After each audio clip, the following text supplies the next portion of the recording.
What's going on, everybody? So, couple updates. Overall, I think my sleep has been getting better. I've been more or less getting good amount of sleep and good quality of sleep, though these last 2 days have been quite brutal, trying to catch up and somewhat get ahead in some projects and stuff at work with grading and kind of managing some paperwork, and it's just been a bit of a struggle. So today we're at the track. We're here at John Burroughs High School, where I did my first time trial. Was supposed to do this workout 2 days ago, and legs were feeling pretty sore, so instead I ran easy. And then yesterday was gonna do it, but then I missed it. I got so invested in the work that I was doing that I pretty much spent the whole day working, and kind of mentally was a bit of a downer for me. So, because today was supposed to be a long run, so I think overall the weekly mileage is gonna be down, but I'm okay with that. I did wanna do today's workout because it is some speed. Because we're here at the track, I do want to take this time to talk about proper track etiquette. I think it's one thing that a lot of people, when they come to the track, they don't always have. There is some proper etiquette when you're coming at the track.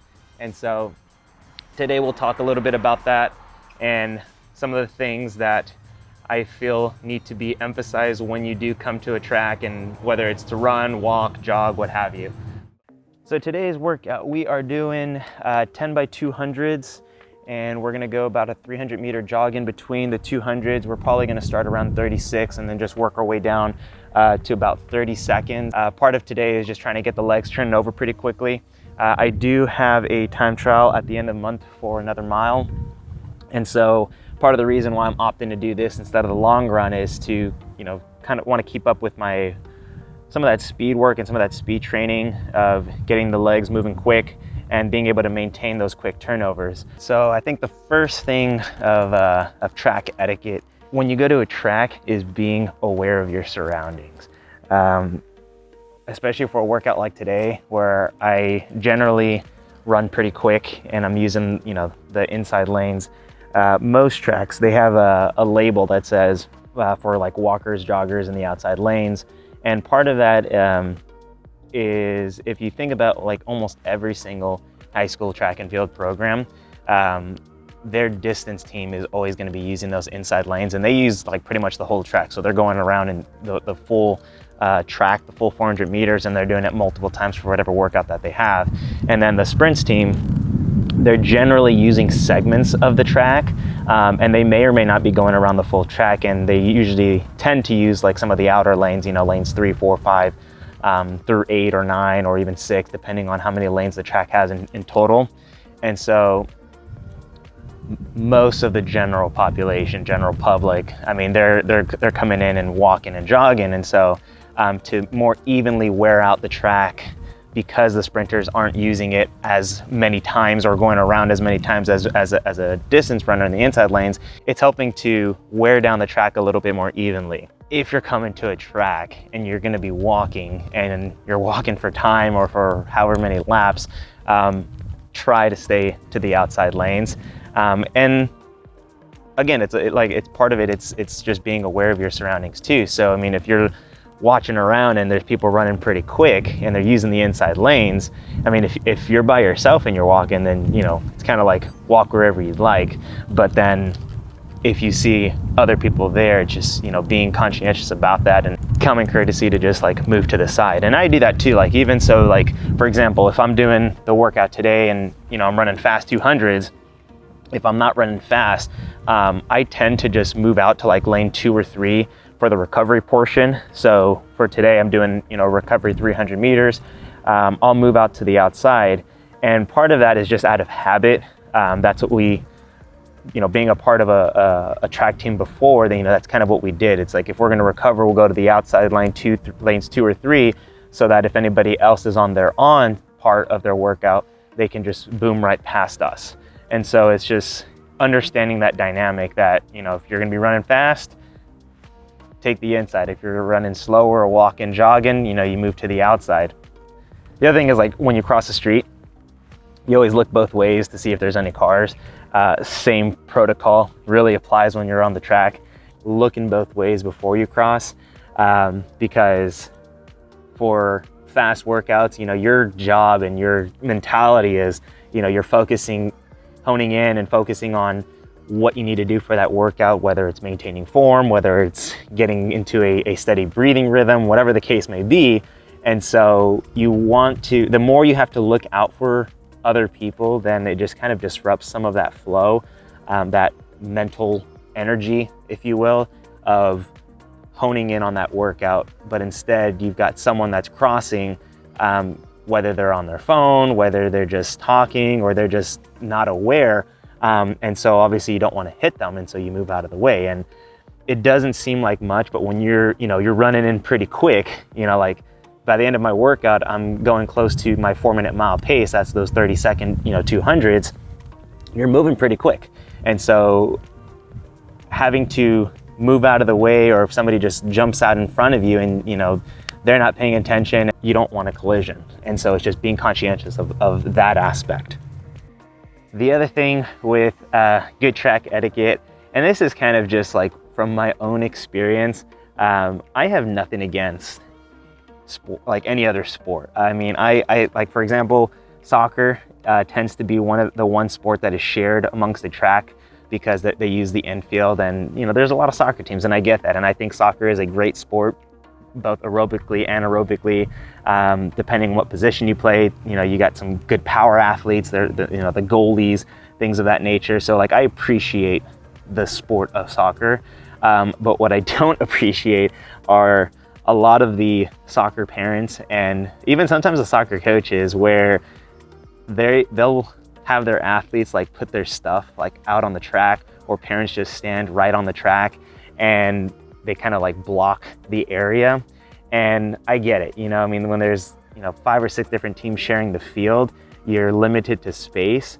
But, tracks are shared facilities, and it's not just the infield, it's not just the track, it's like everybody is utilizing it. And so I feel like running and the sport of track is one of the more underappreciated sports, especially in the West Coast. You look at a lot of like the East European countries and whatnot. I mean, like, track is booming. Like, I remember I went to Czech Republic and Germany. This was like maybe 6 or 7 years ago, and I found 2 public tracks, or public parks with a track on them. And it's just like, you don't see that out here, which I really wish that they would have that out here.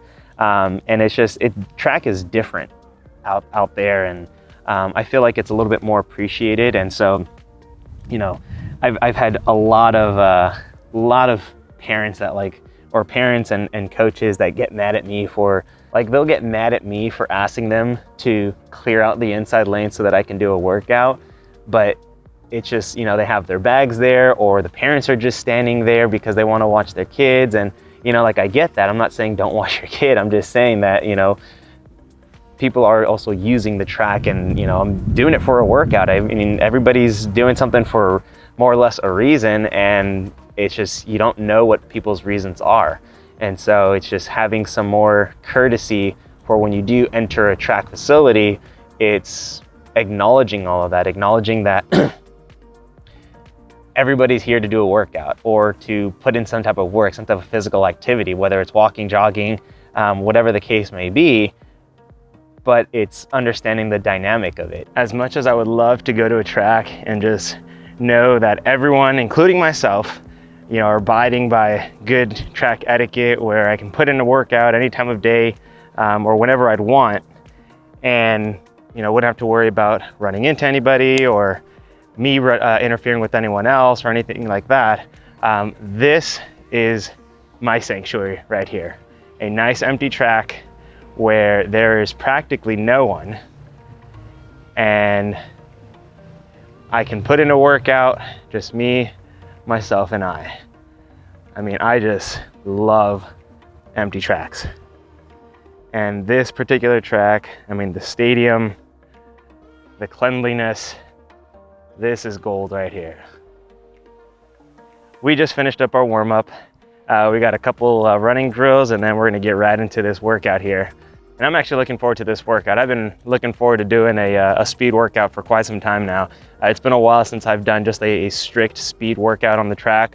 I used to lace up for these types of workouts with my spikes, but again, because of that toe, I try to keep it a little bit more conservative with using spikes. And so I really only use my spikes for races, and if it's like a very critical workout, like a key workout, whether it's maybe, you know, like 4x400 or something, you know, and going all out or something like that. Other than that, I kind of just stick with those Ultra Escalante, and even my spikes are Ultra, which Ultra, if you are watching this, I would love it if you could bring back some spikes, because those are starting to see the end of its days, and kind of want some new ones. All right, so here we go. We're gonna do some drills, and then we'll get right into this workout.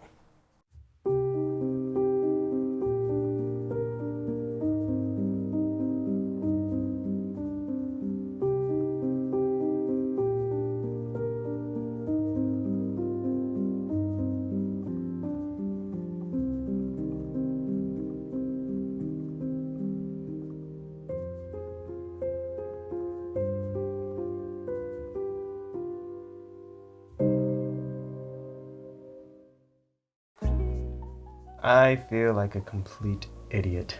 Such a rookie mistake. Based on the last video, that audio was pretty bad, and so I was just using like a kind of knockoff boom mic, and I didn't like it, so I'm pretty sure quite a few of you were like, God, this audio is pretty terrible.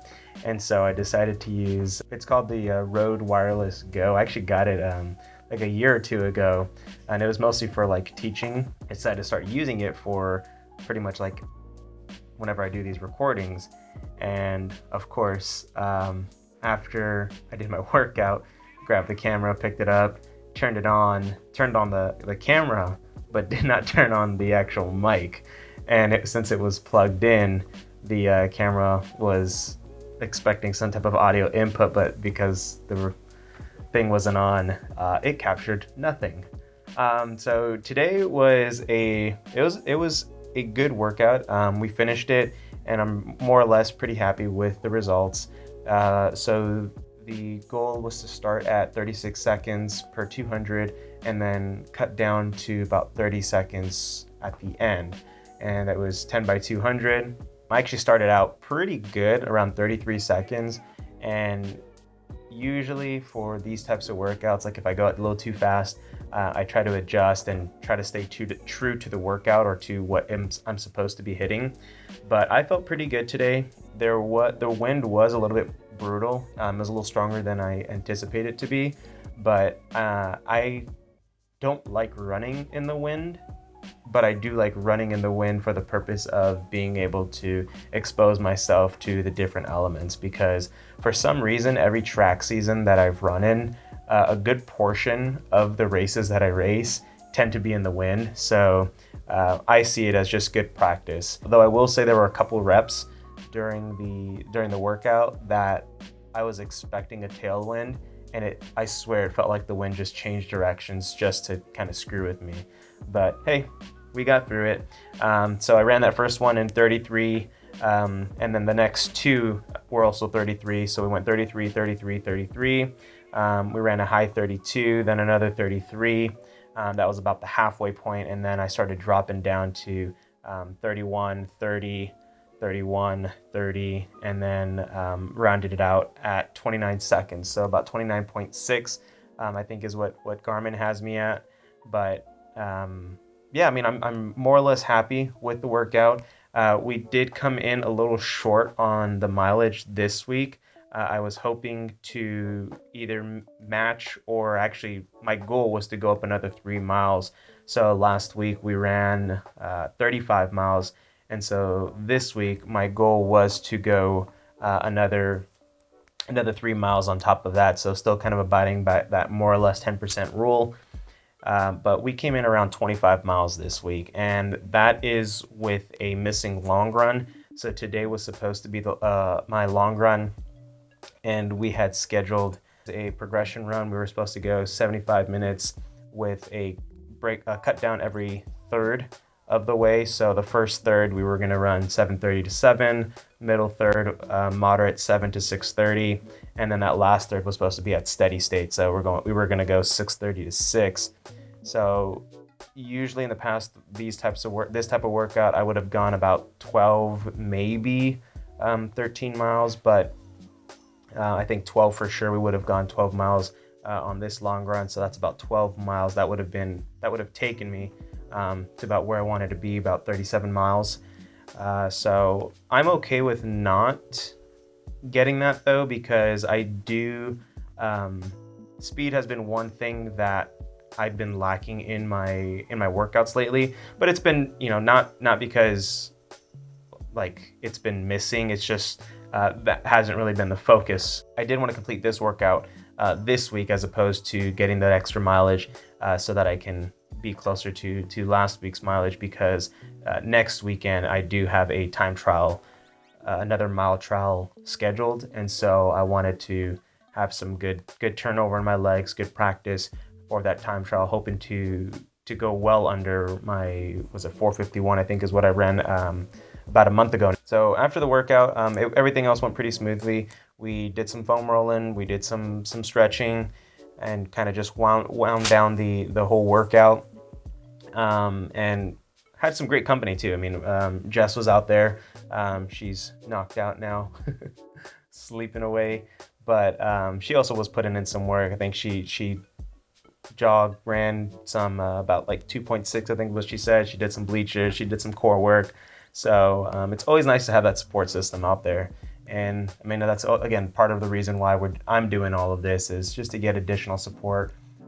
But I think as a whole, I have a pretty strong support system now. I got Jess in my corner, I got my parents, I got my sister, got my own set of friends that very close knit. So I think as a whole, overall this week has been good.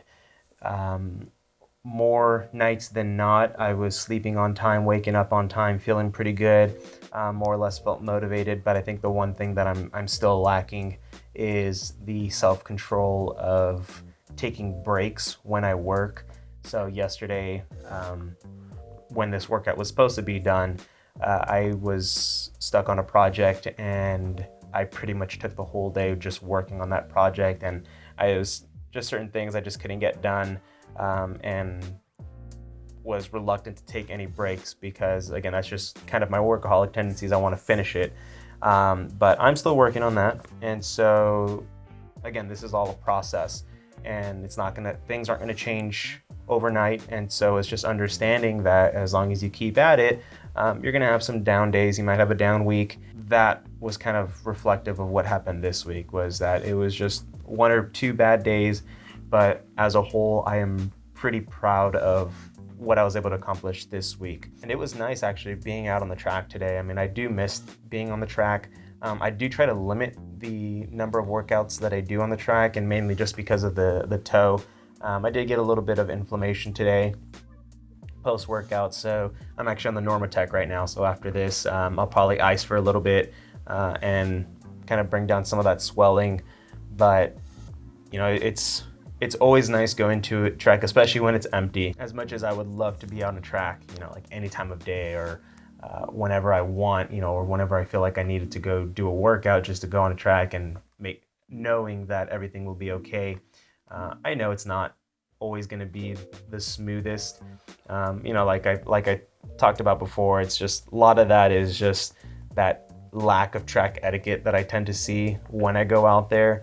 And so I try to avoid it as much as I can. And I've actually become a lot more passive about things. Like, I mean, even today at the track, there was a mom with her kid, and the kid was just riding the bike all around the track. And it's just like little things like that. There's just signage that says not to do that. And, you're always going to have people do that no matter what. So, I always just kind of turn the other cheek, and it is what it is. But hopefully if you all see this, and whether maybe you're not aware of it, and maybe after seeing this you think, oh wow, I never thought about that. And so that's just kind of how I am with being on the track, and abiding by some of that track etiquette, just main thing is just being aware of your surroundings. I mean, that's kind of my biggest thing, and reserving the inside lanes for faster traffic, or foot traffic, I should say. At the end of the day, I mean, I'm going to applaud anyone who's out there and grinding it, whether even if they are just walking, you know, like by all means. I'm not trying to say move out of my way, you know, who do you think you are? It's more of just like, you know, you're doing your thing, I want to do my thing, and you know, I'm running pretty quick, and you know, not to say that what you're doing is not serious. It's just a certain etiquette. That's really what it comes down to when you're on a track. I mean, most tracks, there's signage on there that says, you know, walkers and joggers in the outside lanes, and it's like I said before, part of that is just so it wears a little bit better on the track, but some of that is just common courtesy. If I'm going to be on the track, because I'm not on the track that often, I want to keep the workouts pretty similar to what race conditions would be like. And so, you know, like if somebody else is running in the inside lane, I don't mind them running in the inside lane. I'll go around them, no big deal, because, you know, they're running, they're doing their workout. And if I'm coming in faster, the way I think of that is like, okay, if this is a race condition and I need to go around someone, it's good practice.